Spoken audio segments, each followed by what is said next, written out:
Tanya apakah Demokrat mendukung Perpu, sudah otomatis jawabannya iya. Mengapa? Perpu itu dulu diterbitkan oleh Presiden SBY yang pada intinya adalah mengembalikan daulat rakyat untuk menentukan memilih pemimpinnya. Memang tentu menjadi masalah.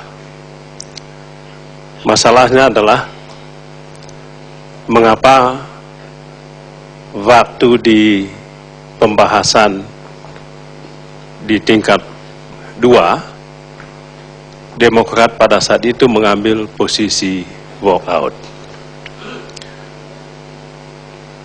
Kita mengambil posisi walkout dengan alasan pada saat itu ada 3 opsi yang diperdebatkan. Opsi 1 adalah mendukung pilkada langsung yang dimotori oleh PDIP dan 3 fraksi lainnya. Opsi kedua pada saat itu adalah pilkada tidak langsung oleh Dewan. Dan kami satu-satunya muncul dengan opsi ketiga, yaitu pilkada langsung dengan 10 perbaikan. Dengan demikian kami Demokrat tidak setuju, tidak mendukung pilkada langsung saja. Kami menolak pilkada langsung tanpa perbaikan. Mengapa kami menolak pilkada langsung tanpa perbaikan? 10 tahun pemerintahan SBY dengan pilkada langsung banyak problem di situ. Banyak masalahnya. Masalah-masalah inilah yang kemudian kami rumuskan dalam bentuk 10 solusi, 10 koreksi. Kita mendukung pilkada langsung dengan 10 perbaikan fundamental itu. Untuk apa?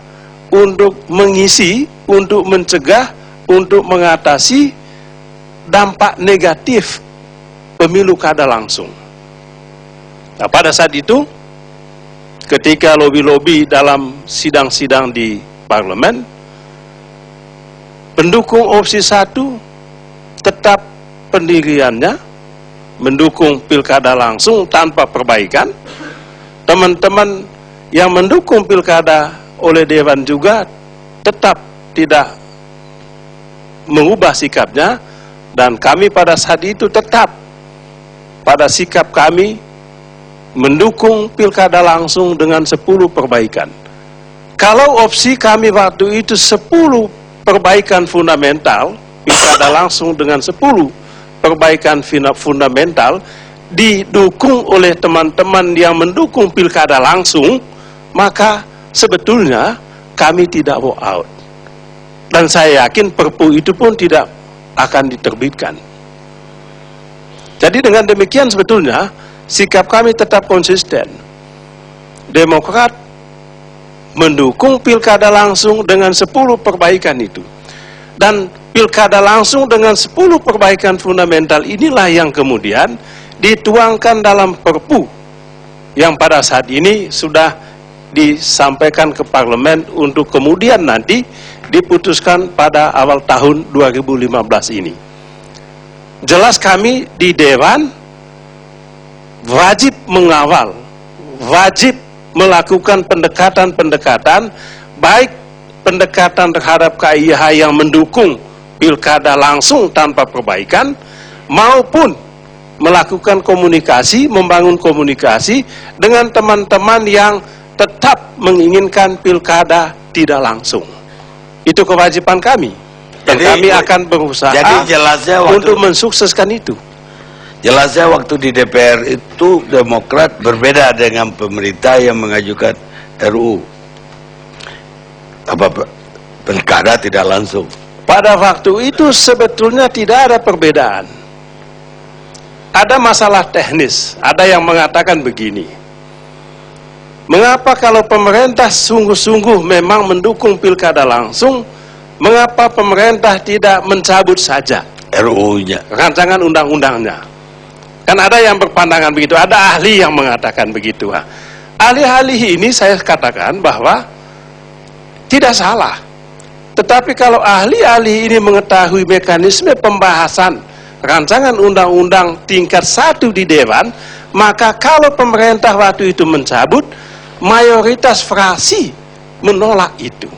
Jadi ada mekanismenya, ada sistemnya, tidak bisa sepihak saja pemerintah, presiden meminta wakilnya di Dewan untuk mencabut persetujuan itu. Tidak bisa, ada mekanismenya. Nah, ketika pemerintah mau mencabut itu harus meminta persetujuan 9 fraksi. Dan ternyata majority waktu itu menolak pencabutan itu. Maka sesuai dengan mekanisme di Dewan, prosesnya dibawa ke tingkat 2 untuk dibahas dan diambil keputusan di sana. Jadi tidak betul anggapan yang mengatakan kalau pemerintah atau presiden sungguh-sungguh memang mendukung pilkada langsung, mengapa Menteri Dalam Negeri pada saat itu tidak mengambil sikap mencabut posisinya? Tidak.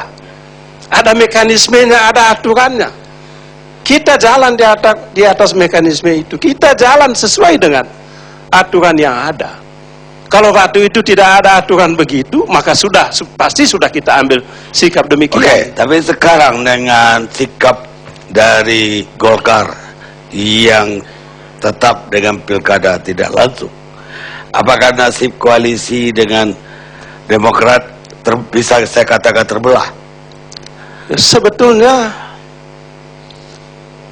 tentu ada komitmen, tentu ada kesepakatan teman-teman di KMP. Yang namanya politik itu kan seni memainkan kekuasaan, seni memanfaatkan peluang. Sampai saat ini kami tetap yakin teman-teman di KMP setia pada komitmen.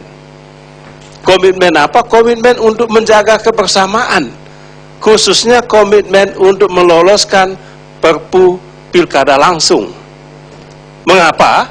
Kami sangat yakin teman-teman di KMP ini adalah politisi-politisi yang memiliki derajat, apa itu martabat yang sangat tinggi. Komitmen lisan atau ada itu komitmen tertulis ditandatangani oleh semua pimpinan partai politik, dan kami beranggapan sesuai dengan asas Pacta Sunt Servanda bahwa apa yang telah disepakati itulah hukum tertinggi bagi para pihak. Siapa yang mewakili dari Golkar waktu itu? Ya ketua umumnya jelas. Gerindra juga ketua semua umum. Itu. Dan oleh sebab itu kami sampai saat ini sangat yakin teman-teman di KMP akan mendukung Perpu Pilkada langsung ini. Yang saya takut adalah malah sebaliknya, teman-teman KIH yang pada saat itu mendukung Pilkada langsung tanpa perbaikan. Kita belum tahu apakah teman-teman KIH yang menolak opsi Pilkada langsung dengan 10 perbaikan akan mendukung Perpu atau tidak. Bisa-bisa tidak malah. Ya, kita tidak tahu. Ya, tapi ini apakah koalisi Merah Putih nanti sendiri belum bisa saya bilang udah terbelah. Ya, saya yakin kalau ada bahasa politik, saya rasa itu sebatas bahasa politik. Tapi kan teman-teman ada di sini. Ya, nanti kita Tapi saya tanya teman-teman Golkar tetap punya komitmen untuk setia dengan kebersamaan itu. Ya, tapi pernyataannya di Munas kan tidak. Saya rasa nanti pernyataan itu kita serahkan kepada teman-teman itu. Baik. Jadi pemirsa, koalisi apapun, koalisi manapun pasti punya masalah. Sebagaimana yang diketahui setiap laki-laki yang sudah berkeluarga, kata Arthur Schwarzenegger, publisher New York Times.